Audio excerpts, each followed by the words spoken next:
This is episode number 161 from the Helping of Happiness podcast. Today we have on Caitlin Robertson from the Refugee Services of Texas to talk to us all about easy ways that we can help serve refugees.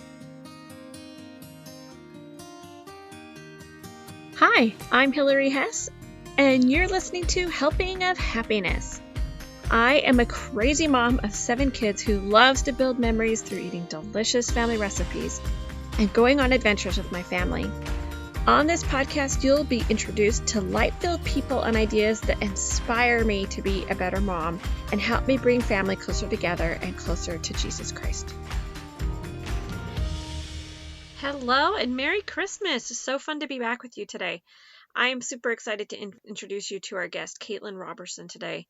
Caitlin is fantastic. She's from the Refugee Services of Texas. You guys may remember few months ago, we did a bake sale for the Refugee Services of Texas to help raise money for the Afghan refugees that were rushed in here at the last minute during the Afghan crisis.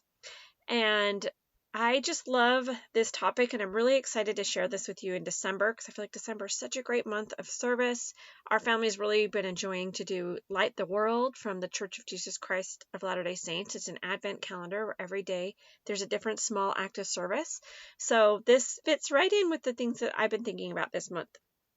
Also, just a little side note, in our newsletter going out is going to be our Christmas cookie catalog. We're going to have some new cookies added to that this year, so make sure you check that out. If you're not a subscriber to our newsletter, go ahead and go in the show notes there. There will be a little link where you can subscribe, and you can get the little password that takes you to our freebie resource library. Our freebie resource library houses tons of our recipes, all of our different menu guides, whether that be for Christmas or Thanksgiving or Easter or Cinco de Mayo.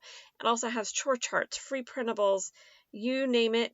There's so much on there. Menu planning. I mean, it's chock full. So head over there and let's go ahead and have you meet Caitlin.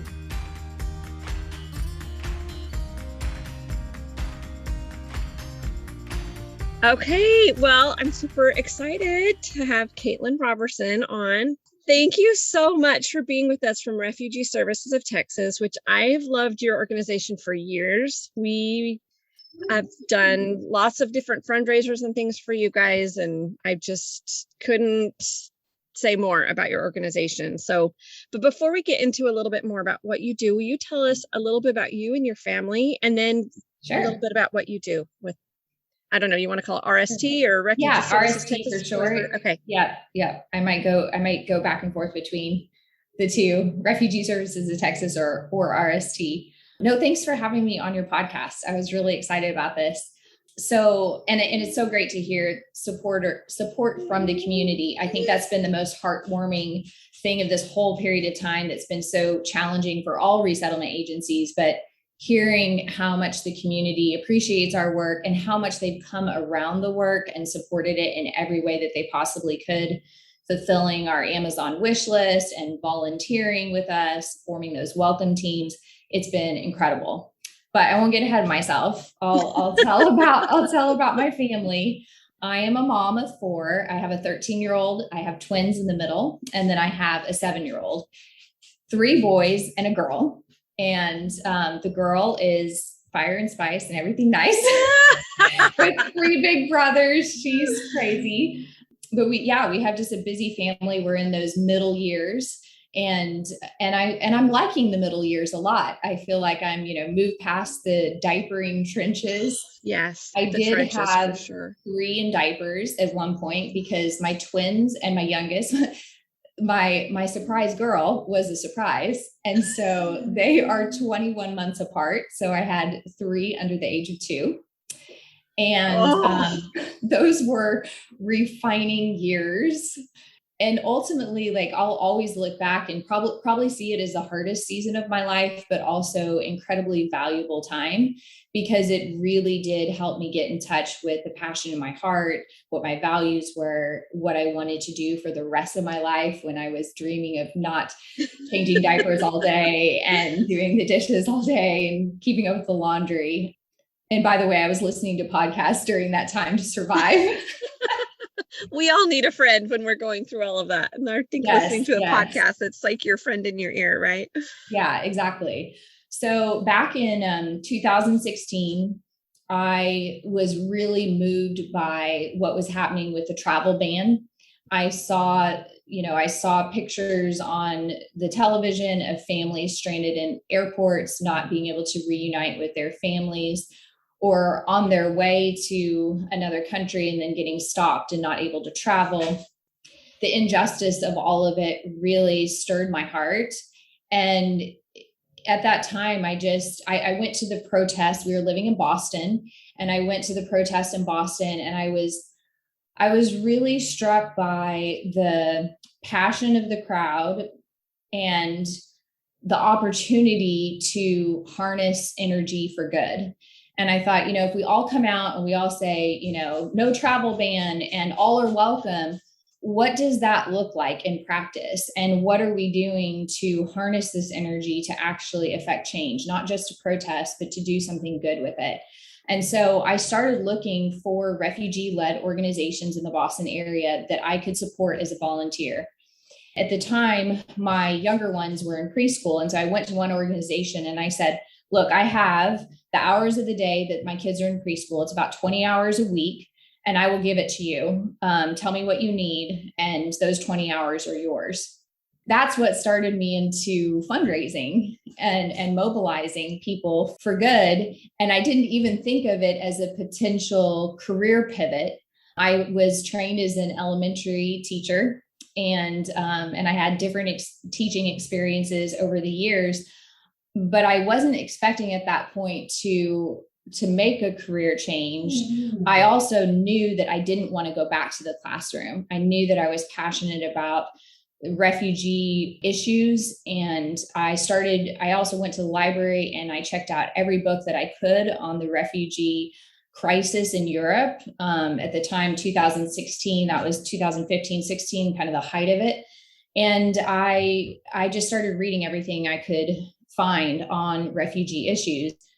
So then when 2019 rolled around and my youngest was entering kindergarten, I thought, okay, this is my chance to go back to school myself and get the training that I need to make a change and be able to do work to support refugees. And so our back to school picture that year, all the kids are lined up in their, respective grades, and I'm holding up my sign, mommy's going to grad school.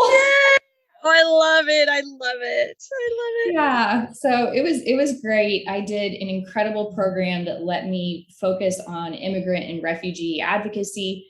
And that's what I made the focus of my program. I stayed under the education umbrella. So my master's is master's of education. But yeah, then the pandemic happened. So I also didn't get to have a graduation 2020.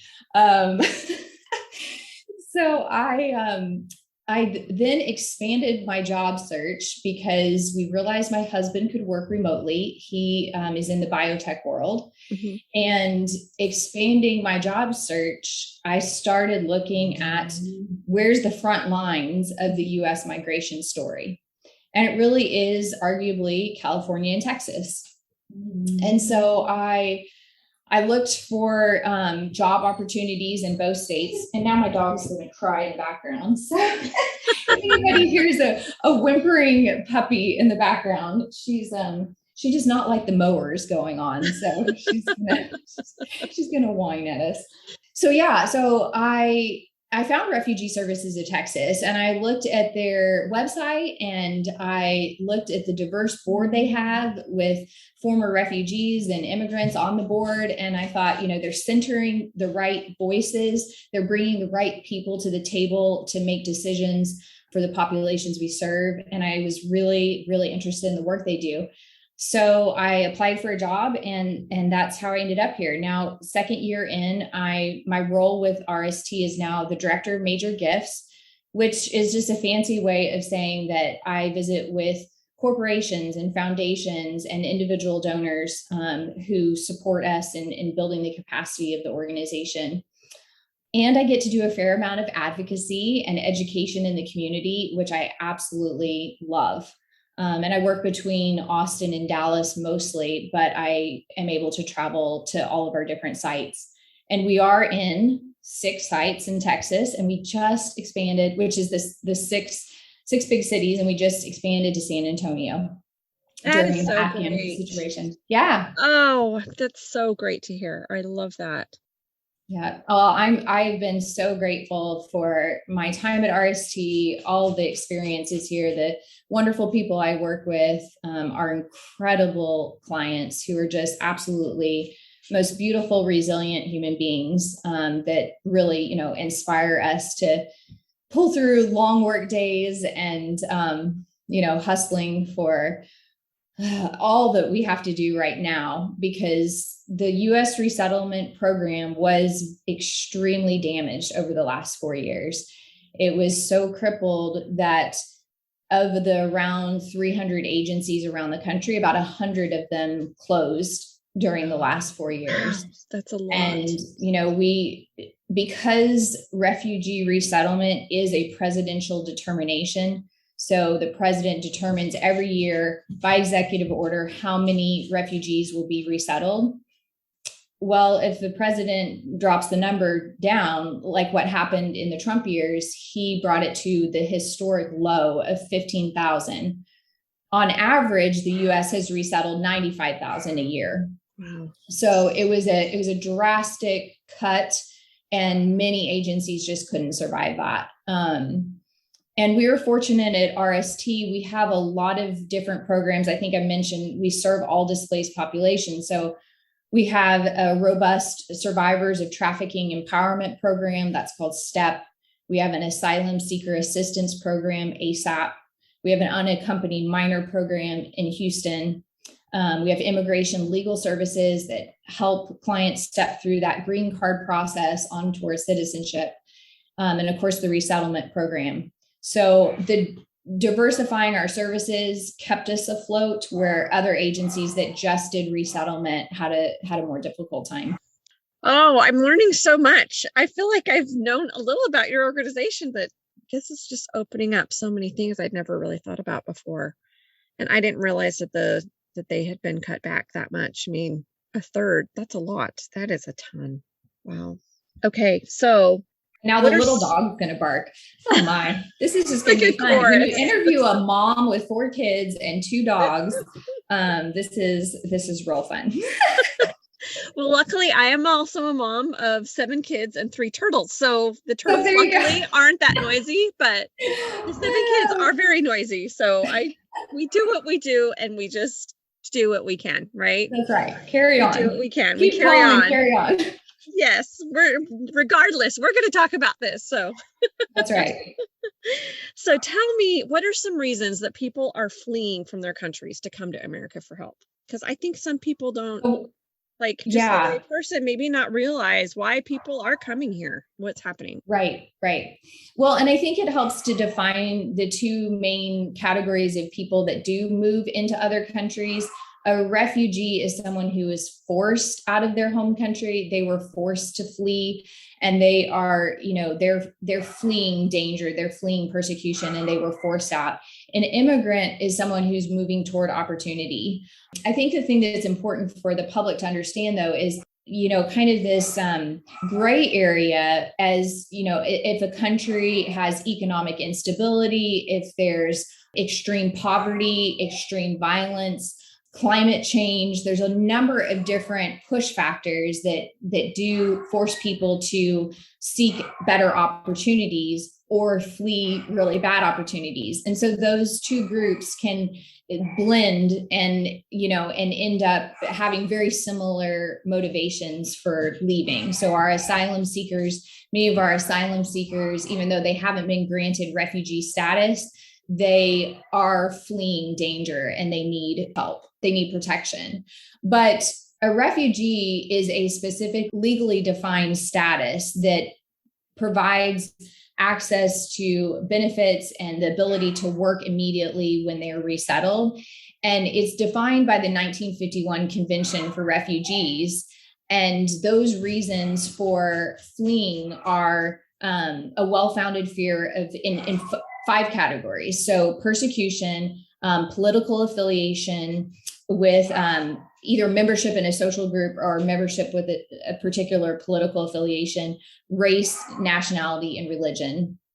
And so those are the main reasons why people are persecuted and flee. And you might notice in that definition, though, it doesn't list climate change or gender identity, sexual orientation. And so there, now with whole swaths of land not being arable, not being farmable anymore, there's more and more people leaving because of that climate disruption. And that's going to kind of change the landscape too, of people that need protection and need access to better opportunities. Wow, that's a lot of different reasons for needing to find some help. So take me through the resettlement process, because we've had people come to our church from your organization and explain how to get involved more in the resettlement process. And I've had little babies at home so far, so I haven't had a chance to get as deeply involved as I want. But my kids are all going to be in school next year for the first time in 20 years. So I can actually, have a little bit more time. And those listening might have a lot more time to do something like that too. So what's that process? Do you mind walking us through that and what happens and what you do and then what we can do? Yeah. So let me back up and explain kind of the whole resettlement process. There are multiple steps, and it's a years long process from the time that a refugee is identified as a refugee by UNHCR, the United Nations High Commission for Refugees. And then there's a lengthy vetting process that's a 9-step process. There's years long wait, medical clearances, all kinds of hurdles they have to jump through before a refugee is ever given the option of resettlement. And so it's not like these guys are just jumping on a plane. We don't know who they are or where they've been, and they're just jumping in our country. It's not like that at all. No, it is a lengthy legal process. And refugees are the most vetted category of people on the planet. Maybe besides high ranking government officials and military. But it's not something to joke about, but I think I can't even remember 3 addresses ago. I would not be able to even get through the interview process where everything has to match up perfectly. And you have to remember every detail of your life. You have to remember every detail of the traumatic circumstances that forced you to flee. And the brain is very good at protecting ourselves from trauma, and you can go blank, especially if it's been years. I mean, that's really hard. Yes, exactly. And it's also important for all of us to understand that of the around 26 million refugees worldwide, less than 1% are ever resettled. So it's an extremely small, fraction of the refugees that are ever resettled. And that's not even looking at the overall number of displaced people worldwide, which is around 74 million right now. So 26 million of those are refugees, 50% are children. I always point that out as the mother, and less than 1% are resettled. Most people end up fleeing to countries proximate to the conflict. So if you think about a recent conflict, let's look at Syria. Most of the refugees from Syria fled into Lebanon, Jordan, Turkey. Some made their way into Europe from Turkey, but most of them ended up in Lebanon and Jordan. And that happens in every conflict worldwide. They flee proximate to the conflict, but that also means that in an area, a region of the world that's already experiencing a lot of economic instability or political instability, it only further destabilizes the region.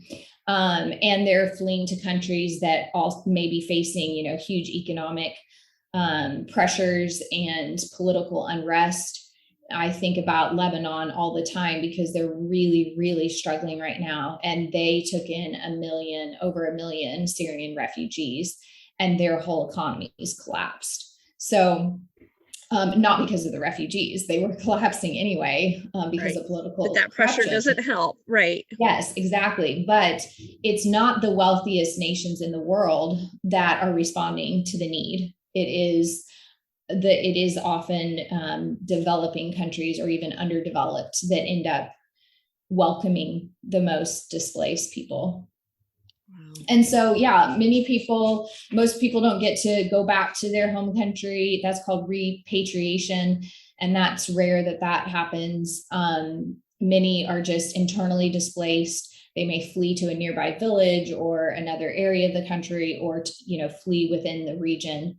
And then very, very few are resettled. So right now, the average wait for resettlement is between 10 and 26 years, which is just, think about our kids, that's for children that were born in conflict and fled and are waiting in a camp. That could be their entire childhood. And often their schooling is disrupted. There's many years where they're, waiting with disrupted education. So it's just not ideal in so many ways. But those who are resettled after that 10 to 26 year wait, they once they arrive here, the Office of Refugee Resettlement, ORR, are the ones that then determine who is assigned to the 9 national resettlement agencies. They're all faith affiliated agencies. I just point that out because I think it's kind of special that the U.S. resettlement program was set up by all these different faith entities. There's a Jewish agency and a Catholic agency and a Lutheran agency, all these different faith affiliated agencies. And they kind of build the backbone of the resettlement system in the U.S. And then there are the local affiliates. So Refugee Services of Texas is an affiliate, and we answer to 3 of the nationals: Church World Service, Lutheran Immigration Refugee Services, and Immigration, I'm going to go blank. It's EMM, Episcopalian Migration Ministries, I think. So those are our 3 nationals, and they then determine, how many refugees we get and what cities they're going to be resettled in. And of course, we get feedback. But I can tell you right now, during the Afghan situation, we didn't get to give a lot of input. It was like, they're coming. Okay, they're arriving. Find the apartments. Also sudden. How much notice did you guys even have? Was it like in some hours? cases, we had 4 hours notice. Normally, we have days, weeks, and in some cases it was down to 4 hours. In a lot of cases, 24 hours notice. And like in San Antonio, we just opened there, and they already sent the clients there to stay with U.S. ties, so other Afghan family, extended family. And we just hired the area director this week, and we're just staffing up. We don't even have offices. We're going to be in a church basement and serving the clients through the welcome of this church that's supporting our mission during these really unprecedented times. So, we tell supporters, this is not typical resettlement. This is almost like working in a crisis or a disaster relief zone. And it's made it very, very challenging. We're on a trajectory to go from the lowest we've ever resettled in the history of our program. And Refugee Services of Texas has been around about 43 years. So we're about to go from the lowest we've ever resettled to the highest in about a 6-week period of time. 6 weeks. Oh my goodness. That is so crazy. So I was in Austin last week, and our community engagement coordinator there, she said, we set up 55 apartments in 5 weeks. Wow. So that brings me to how people can be involved through a vast volunteer network. We do use volunteers to pick up families from the airport, bring them to their first apartment. We use volunteers to set up the apartments, and they form welcome teams and furnish the apartment and get it all set up and ready, prepare hot meals. So they have a hot and culturally sensitive meal when they arrive, something that would taste, somewhat familiar to them. Yeah, because that's And really hard when something that is yeah, comforting to us is completely foreign to them. I'm thinking if I was displaced and sent to some African country, their comfort food would just be so strange and different to me. I don't think I would feel very as welcomed, if it wasn't my own food. yeah, definitely. And we certainly don't want to give them American processed junk that Here's they're some really not Velveeta used to. cheese and chips. Right, exactly. When they're used to hot rice and chicken and so on. So we try to give them a warm meal.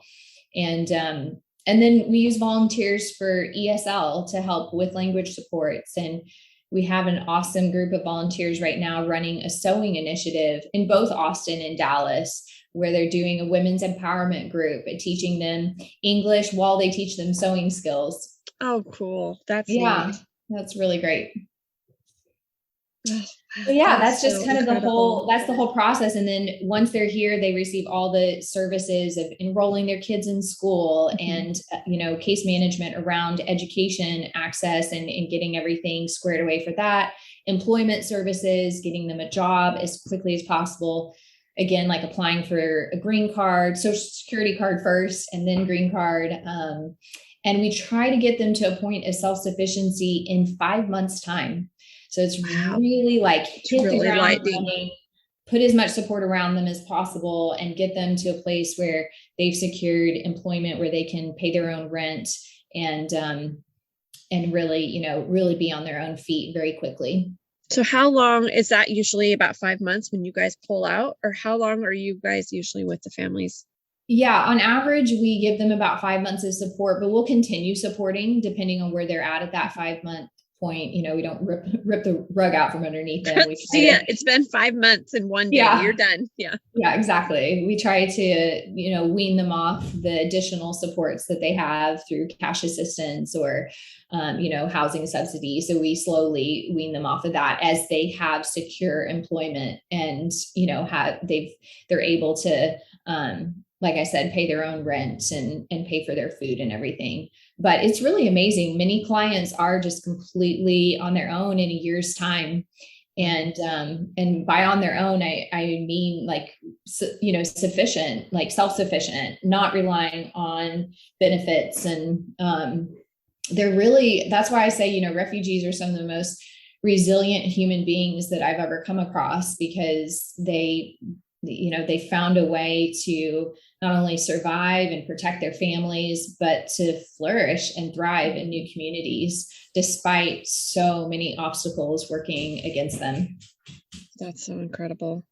Do you have like a story of a person or a family? And I know you probably can't give names or anything like that, but Yeah. just of how RST was able to help them change their lives. Yes. So one thing I wanted to share is, I guess it's kind of twofold, because it's what the community has done and about our clients too. So I just heard yesterday that some hotel staff in Austin had been playing volleyball with the clients after work every day.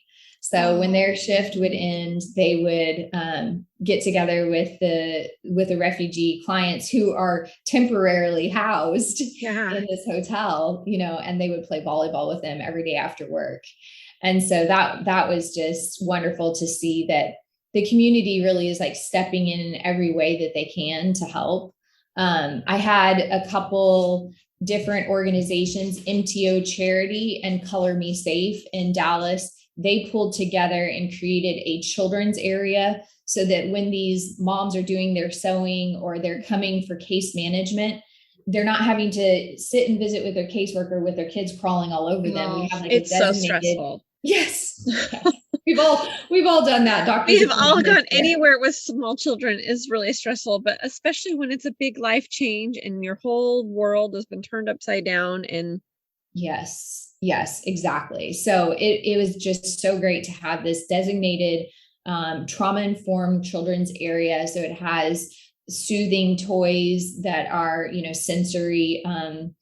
sensory toys that are calming for the kids to play with. And I had just hung the last picture on the wall and got this whole little area set up, and it looked so beautiful. And this Afghan mom came over with her little toddler. He could have been 18 months or so, under the age of 2. She plopped down on the rug and she began to nurse her baby. And she smiled up at me and I smiled at her.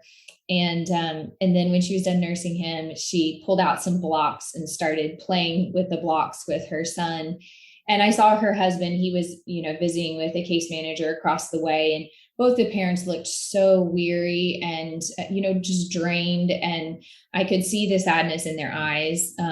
But she kept smiling at me. And then the little boy, he wasn't so sure, what to think of me. And I was wearing a mask. So I pulled down my mask and I started playing peekaboo with him. And he smiled so big with his little teeth showing. The first 2 little teeth that a baby has. And it just, absolutely made my month. The long hours that I'd been working, it made it all worth it to see here they are, finally safe, finally starting a new life here. It's probably not what they ever wanted, not what they ever dreamed of, but they are safe, and they can just love on their little baby now and know that they have nothing to fear. Wow. That's amazing. Oh my goodness. Okay. So how can we get involved? Let's just jump in here and spell out all the things.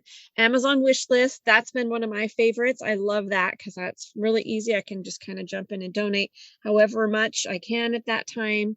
And you guys usually email those out in your newsletters, right? Yes, we do. We email those out in a newsletter. You can sign up on our website. Our website is rstx.org. And I'll put that link in the show notes. I'll have you give me that and I'll put that in the show notes. That's awesome. Yep. And probably the best way to follow our work on social media is on our Instagram account, which is at Refugee Services of Texas. But we're on all social media. We're on Twitter and Facebook, and so you can find us in a variety of places. But I would say Instagram, that's like our most recent updates, and we keep everything up to date there. But yes, you can sign up to volunteer. We have a whole process for that through a platform called Volunteer Hub. And on our website, you can see different ways to get involved. So it has a link for volunteering. And once you go through a volunteer orientation and do a background check, then you're good to go and you can check those opportunities. They post, hey, we need a truck to lug furniture from this city to this city, or, we need a hot meal, or we need groceries for a family. And so once volunteers are all the way trained up, they can also join private Facebook groups, and that helps us organize the most critical needs. Like, here's what we need today, tomorrow, here's what we're looking for. So between Volunteer Hub and Facebook, we keep our volunteers, pretty up to speed on what's going on. And other ways to be involved. Yes, the Amazon wish list are extremely helpful. We post everything from, we need a lot of mattresses right now, more mattresses than we ever dreamed we would need. Everything from that and household items to gift cards. And so, don't be discouraged if you see a site and we do have it listed by site. So if you're in Dallas and you want to go to the Amazon site in Dallas, it'll tell that goes to the Dallas site. And of course we share, if we have excess of diapers in one location and I can, take diapers down to Austin, I will. So yeah, the Amazon wish list are great. What was I going to say about, gift cards. So if you only see gift cards listed, let me tell you, gift cards are the best gift all the way around, because it gives the client autonomy. It gives them agency. They get to go out, shop. And this is part of our mission, is to provide a dignified welcome. And so part of that dignity is, giving them that choice in what they need for their family. And so I love gift cards for that reason. We usually recommend a $25 increment so that, if we have enough, we could give a family 2 gift cards or even 4 gift cards. Mm-hmm. But if we're running low, we can equally distribute it among our families. And so gift cards are a great way to contribute. Of course, we always need donations, and I am not shy to ask for money because I know how it's benefiting the clients. I see it firsthand. And so, I'm not asking for myself. That's what makes Right. it It's easy to different when ask. you're like, give me money. It's Yes, totally different when it's like, exactly. please give them money. It's very different. Yes, Yeah. yes. This is life-saving, life-giving work, and a worthy cause to donate to. So I am a regular donor to RST myself, and I am not shy about asking people to help us meet those financial needs, because every resettlement agency operates on shoestring budgets, and they're really doing it's quite the endeavor on very little. So yeah, that's probably the best ways to be involved. And just, if you don't have time or resources, even sharing our post on social media and interacting we produce lots of free events for people. Like today on International Human Rights Day, we had an interview with a special immigrant visa holder from Afghanistan. And it was a wonderful interview. And I learned so much about his personal story working alongside of our military. And so we have interviews like that. We have a book club every other month that people can join. I'm kind of obsessed with the book clubs. I think they are just so well. We've gotten to have the author. I should say that. Oh That's my what has goodness. made So them. are these like virtual events, or are you getting together in Yes. person? Okay. Yes. They're virtual. So we have people from out of state join. We have people all over Texas join. And we've had the author for each book that we featured. And it's just been phenomenal conversations with each author. I've learned so much more than I learned from the book itself. So I tell people, even if you don't have time to read the book, because I know a lot of people don't have time to read right now, just join the book club and listen to the conversation with the author, and you will walk away from it, understanding so much more about human trafficking and refugee issues and immigration. And it's just, they've been really, really enjoyable. So yeah, that's a great way for people to be involved too. Wow, I love that. So when they go in to do the apartments, because that was something that was really hot when I was very first interested in it, and went through the orientation, One of the and favorite then it things. just didn't quite, the stars did not align, because I think I was maybe even pregnant or just had a baby. Like there was something that for some reason it wasn't happening, but I would love to jump in there and start doing that.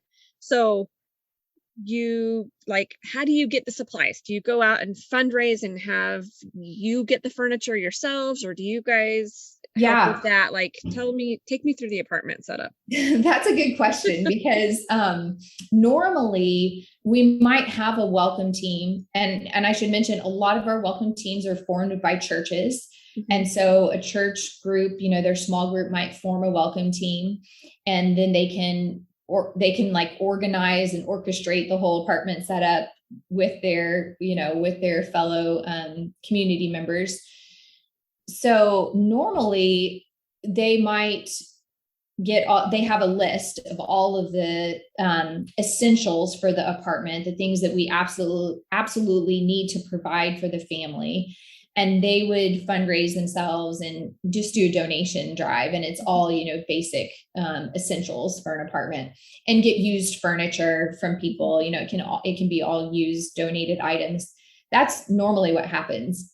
With the Afghan response, since we set up 55 apartments in 5 weeks in some places, we've had to do it completely differently. And we used Amazon wish lists to get all of the household items we needed. And the community from all over the place and even outside the state just got on our Amazon wish list, got the supplies. They were all dropped off at our sites. And then the welcome teams could come and get whatever supplies they needed right there. And that worked out really well. It's not necessarily a sustainable way for us to move forward. So it'll probably be a combination of things in the future, where some of it is donated directly to the organization. But mostly we try to have the welcome teams, collect the supplies needed themselves. And then, they get to go in and set it all up and, add their special touches, throw pillows and a special toy for the kids. They know the family. They'll be told, this family has 3 kids. We had a family arrive with, you'll appreciate this. They had 11 children under the age of 13. Oh my goodness. I can't even imagine. Oh my goodness. Now that is a housing situation, because that is, because how like can you even most put them in one apartments, apartment? Yeah. yes. Yeah. So we had to put them in 2 Airbnbs while we tried to find a house or apartment that would fit everyone. That's the largest family unit. On average, our Afghan families have been 5, usually about 3 kids and 2 adults. So tell me about, because the Afghan is where my heart kind of got stirred up with this again, is when that crisis was happening. For all I was of really us. into RST stuff about 5 years ago, probably at the beginning of like the refugee crisis in Europe. That was kind of when and then I was, that's what happened. I had a baby in 2017. That's why I wasn't able to just jump into all this stuff. My 7th. So I was like a crazy person, right? Some major life event happened. Oh yeah, I had a baby. Somebody was born. I don't know. There's always seemed to be someone born for a while there. But anyway, I was just so watching all of this stuff on the news and getting more and more revved up. And I sometimes stay away from the news because it just gets me so emotional. I see what's happening, but I just felt so drawn to see what was going on with this story.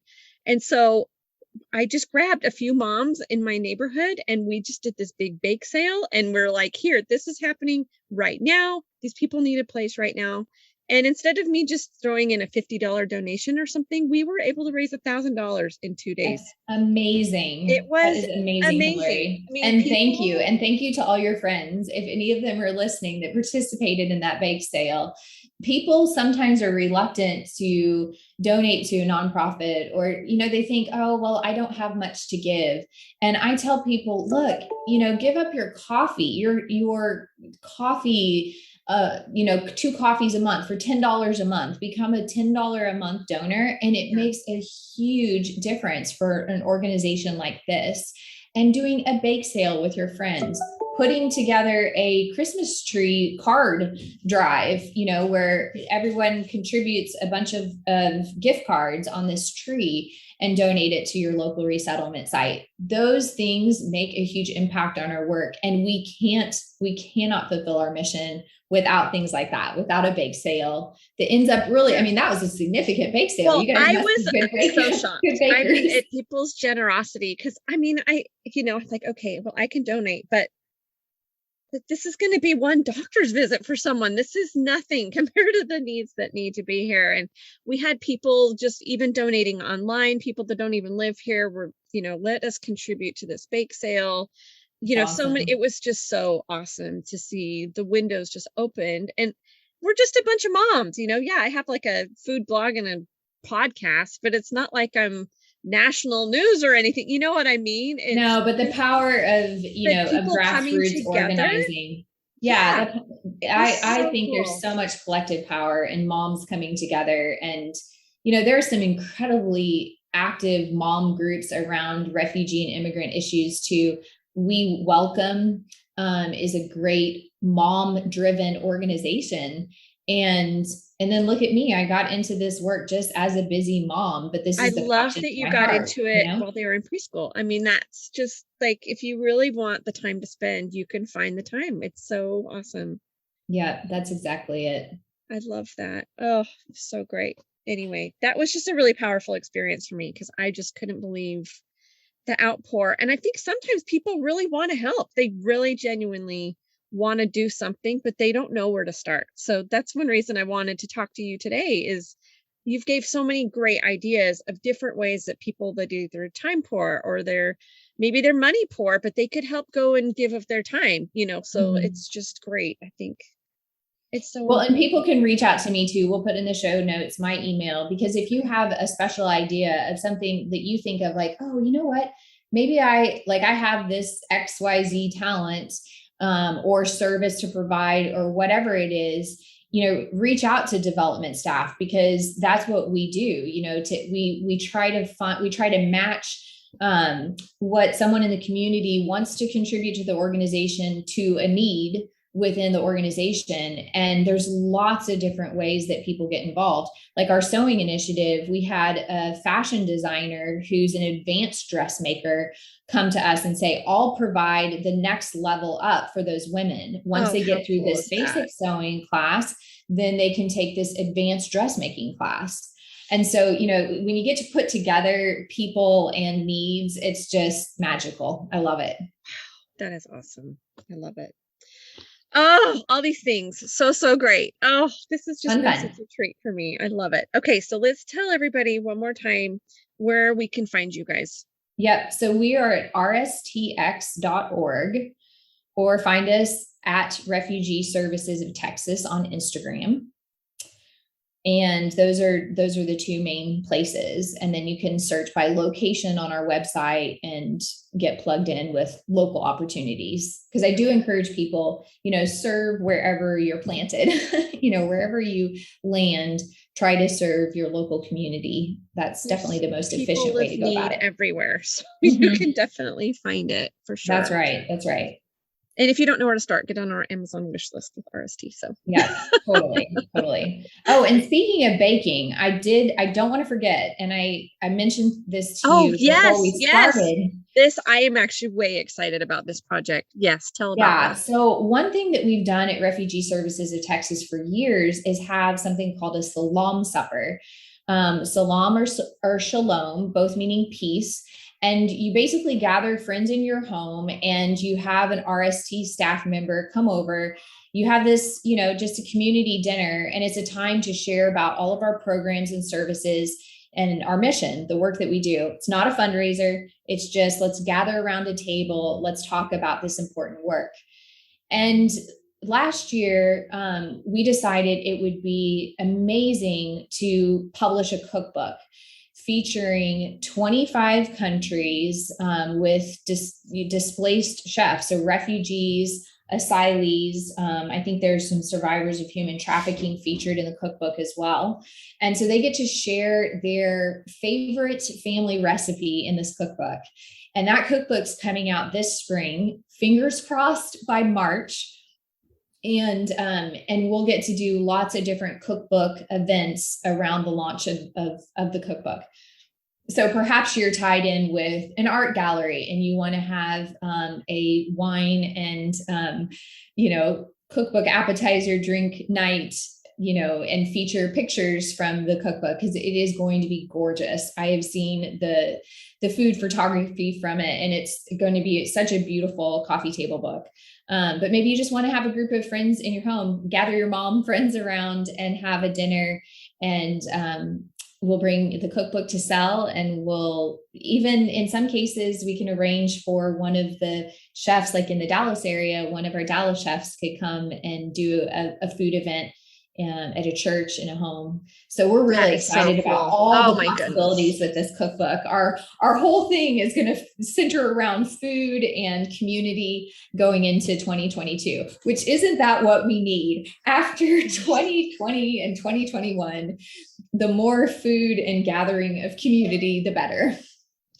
I'm like almost in tears. This is just like what I feel like Helping of Happiness is all about. It's about gathering people, gathering food. Food is such a big part of our lives, whether that's just gathering our family around the dinner table, whether that's gathering people that are refugees and they just need somewhere safe to be, or gathering our friends. I think the power of gathering is something that we just have always taken for granted a little bit. I think this whole pandemic has shown us how important it really is. At least it has to me.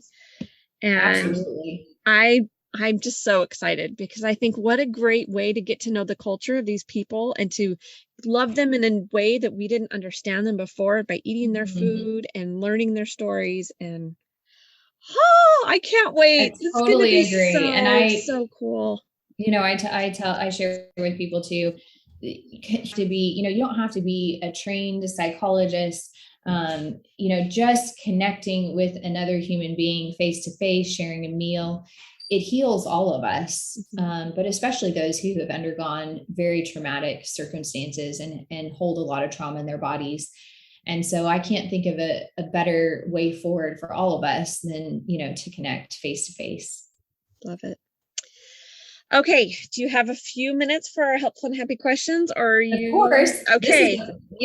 Yes, I love talking about my work, but this is the These fun are part. fun too. Okay, so I love to do these because it ties the podcast in with our blog, which covers food and traveling and like family life, which is just kind of my whole world. So that's why I love to share about all these ideas with other people. So Great, I love it. Off, what is your favorite food or meal? Okay, well, I couldn't think of a favorite food, but my favorite meal is by far Thanksgiving. Oh. And this does tie into my work because, again, a few years ago, we decided that as a family who's lived in different locations overseas and in different cities, we had started opening up our home to new Americans every Thanksgiving and kind of reclaiming the holiday, a holiday that some might see as the start of a genocide in this country, could be reclaimed as bringing communities together of new Americans and showing them American traditions and traditional food, but showing them welcome. So instead of like, here we come and we're displacing the population. No, here we are together. We all belong here. Let's have a shared meal. So we put on our Facebook, our family's, personal account, all are welcome. Please join us for Thanksgiving. And we've had 8 different countries represented around our table in a tiny little 1,000-square-foot apartments in Cambridge, Massachusetts. We've had, that to this year last year was the first year we were alone. And that was so sad. And then this year we had 4 different countries represented in our home. And it's just become, you can imagine, it's like the most special holiday for me personally to gather around a table, look into each other's eyes and say, we belong here. We're so glad you're here. For many of them, it's their first Thanksgiving, which is so special. And then I just love Thanksgiving food. I actually really enjoy cooking it and preparing it and love the taste of it. So I have a lot of fun. I love this. That is such a neat idea.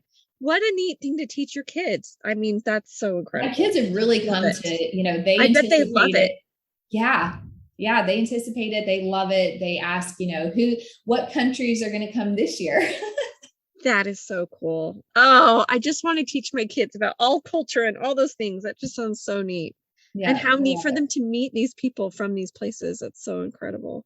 Yep. It's been really great. My 13-year-old spent hours in conversation with a couple from China, and it was their first Thanksgiving this year. And he talked about economic issues and communism and all kinds of things for hours on Thanksgiving afternoon. And, I just loved it. Wow. So cool.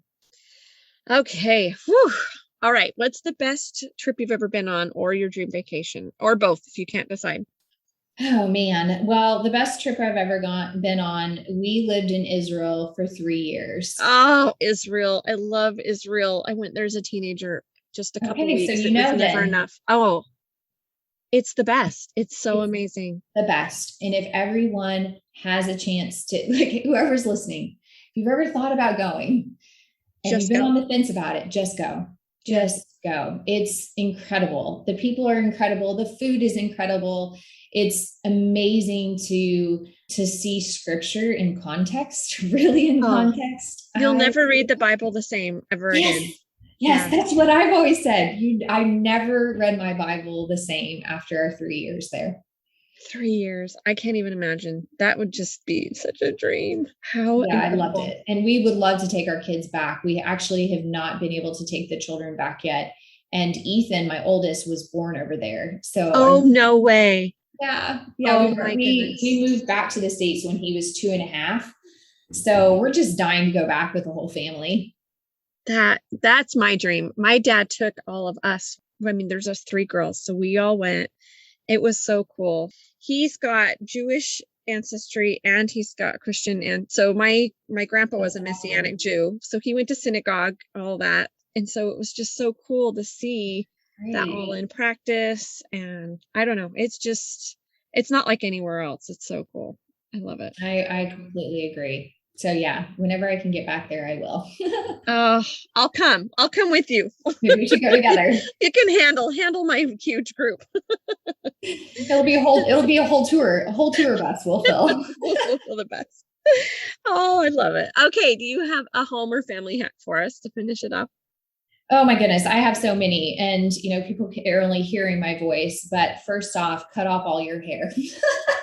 Okay, which your hair is so cute. I Oh, actually so love I it. have no hair. And a few years ago, I went from having really, really long blonde hair that I spent a lot of time on every week to having no hair at all. And it saved about 4 hours in my week. And to me, it's probably one of my best life hacks so far, because now I just, I show up as myself in the world every day, not messing with my hair, much like a man gets to do. So it's Wow, you're really nice. beautiful. It looks so great. And I love that you say it that way. Well, sometimes as women, I think we do have to like strip away everything that we think we have to be for everyone else and just remind ourselves of who we are inside. And so whatever we can do to like let go of the external pressures and external stuff is really helpful. And speaking of external pressures, the other life hack, people ask me all the time, how do I work full time, have 4 kids? I'm also a competitive athlete. I'm a triathlete. And Awesome. and they say, how do you do it? Well, I'm really clear on our family values, and every family's values are totally different. So our family isn't involved in a lot of extracurricular activities. My kids don't play organized sports. Oh, the horror in Texas. No, I think that was my favorite part about the pandemic, is that all got stripped away. I loved it so much. And oh, it was just such a precious time. I hate all the Yeah. runaround. It kills me. Yeah, yeah. And I don't have time to do that. So I tell my kids, and luckily I haven't had none of my kids have just been begging, "Mommy, please let us play," whatever. So that might change the conversation if I end up having one that's really interested in a particular sport. But I tell them, you can throw a football outside, you can play basketball in the driveway, kick soccer ball around with your friends, but mommy is serving the refugee population right now. And to do that, I can't run to a million different practices. And I do work I work long hours. So, that just has to be that way, but I'm clear on my own values. And so it's not like I don't feel torn about it. Mm-hmm. Same as like, I'm not a Pinterest mom. I don't get to make cute little cupcakes and wrap my packages. I showed my kids this holiday gift guide for wrapping your kids' packages. And there were like bear ears and, it was all these packages that were uniquely curated, and each package was its own craft design. And I thought, oh, merciful heavens, who in the world has time for this? But that might bring joy to a mom, and that might be something that she absolutely loves doing, and it is life-giving to her and it energizes her. God bless her. That's great.